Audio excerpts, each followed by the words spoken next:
राजस्थान की राजनीति के सुपरफास्ट नेता और कांग्रेस के राष्ट्रीय महासचिव सचिन पायलट ने एक बार फिर अपनी धारदार बयानबाजी से सियासी गलियारों में हलचल मचा दी है। टोंक की सरजमी से पायलट ने सीधे उन लोगों पर निशाना साधा है जो धर्म का चोला ओढ़कर राजनीति करते हैं। पायलट का आरोप है कि जो खुद को हिंदू धर्म का रक्षक कहते हैं, असल में वही आज साधु संतों और शंकराचार्यों को अपमानित कर रही हैं। टोंक में कार्यकर्ताओं के बीच सचिन पायलट एक अलग ही रूप देखने को मिला। उन्होंने किसी का नाम लिए बिना सत्ता पक्ष पर कड़ा प्रहार किया। पायलट ने कहा कि आज देश में अजीब माहौल है। जो लोग दिन रात हिंदू धर्म के संरक्षण का दावा करते हैं, वही उन साधु संतों को प्रताड़ित कर रहे हैं जो उनकी विचारधारा से इत्तेफाक नहीं रखते। उन्होंने हालिया शंकराचार्य विवाद का जिक्र करते हुए इसे बेहद आपत्तिजनक बताया। पायलट ने आरोप लगाया कि शंकराचार्य बीजेपी सरकार की रणनीति से सहमत नहीं थे, इसीलिए उन्होंने जानबूझकर निशाना बनाया गया। ये केवल धर्म का अपमान नहीं, बल्कि उन लोकतांत्रिक मूल्यों की हत्या है जहां हर किसी को अपनी राय रखने का हक है। रुकिए और जरा ध्यान से सुनिए। क्या आप हमारे इन खबरों से अपने व्यापार को भी बढ़ाना चाहते हैं? तो आप भी खबरों के दौरान इस तरह के एलिमेंट्स पर अपना विज्ञापन दे सकते हैं, या फिर ऐसे खबर के 1 मिनट बाद अपना पूरा विज्ञापन डलवाएं, जो कि 8 लाख से ज्यादा सब्सक्राइबर्स और फॉलोअर्स वाले द फैक्ट इंडिया चैनल्स और पेजेस से राजस्थान के कोने कोने में पहुंचेगा और इससे आपका व्यापार। लेकिन पायलट सिर्फ धर्म पर ही नहीं रुके। उन्होंने लोकतंत्र की रगों में बहने वाले खून यानी कि मतदान के अधिकार पर भी बड़ा बयान दिया है। टोंक में बीएलओ की बैठक को संबोधित करते हुए पायलट ने वोट चोरी और नाम काटने की साजिश का पर्दाफाश किया। पायलट ने 2 टोंक शब्दों में कहा, मतदान का अधिकार हमारी सबसे बड़ी धरोहर है।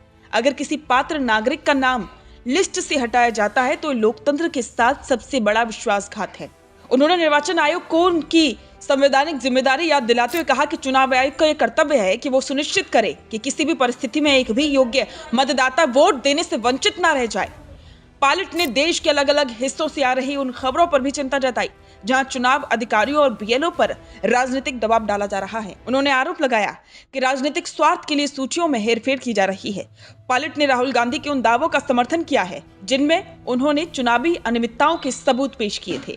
बिहार चुनावों का उदाहरण देते हुए पायलट ने साफ किया कि अगर चुनावी प्रक्रिया की पवित्रता खत्म हुई तो जनता का सिस्टम से भरोसा उठ जाएगा। उन्होंने कार्यकर्ताओं को चेतावनी दी है कि वे सतर्क रहें और किसी भी गड़बड़ी के खिलाफ डटकर खड़े हों। विशेषज्ञ मान रहे हैं कि पायलट का यह बयान एक सोची समझी रणनीति का हिस्सा है। एक तरफ जहां वो हिंदू कार्ड को सत्तापक्ष के हाथों से छीनने की कोशिश कर रहे हैं, तो वहीं दूसरी तरफ खुद को लोकतंत्र के प्रहरी के रूप में पेश कर रहे हैं। साधु संतों के अपमान का मुद्दा उठाकर उन्होंने उस बड़े वर्ग को साधने की कोशिश की जो धार्मिक मर्यादाओं को राजनीति से ऊपर मानता है। सचिन पायलट ने टोंक से जो चिंगारी छोड़ी है, उसकी तपिश जयपुर से लेकर दिल्ली तक महसूस की जा रही है। अब देखना ये होगा कि निर्वाचन आयोग और सत्ता पक्ष इन गंभीर आरोपों पर क्या प्रतिक्रिया देता है। क्या पायलट का ये मिशन राजस्थान की भावी राजनीति की नई दिशा तय करेगा? आपकी राय क्या है?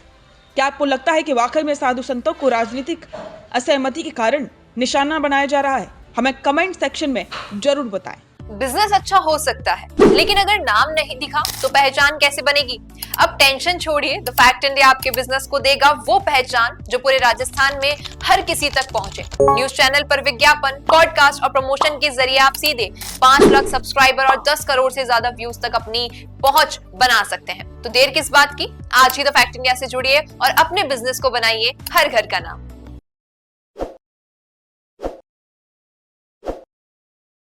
ताज़ा खबरों के लिए विजिट करें द फैक्ट इंडिया की वेबसाइट और डाउनलोड करें द फैक्ट इंडिया ऐप। ताज़ा खबरों के लिए विजिट करें द फैक्ट इंडिया की वेबसाइट और डाउनलोड करें द फैक्ट इंडिया ऐप।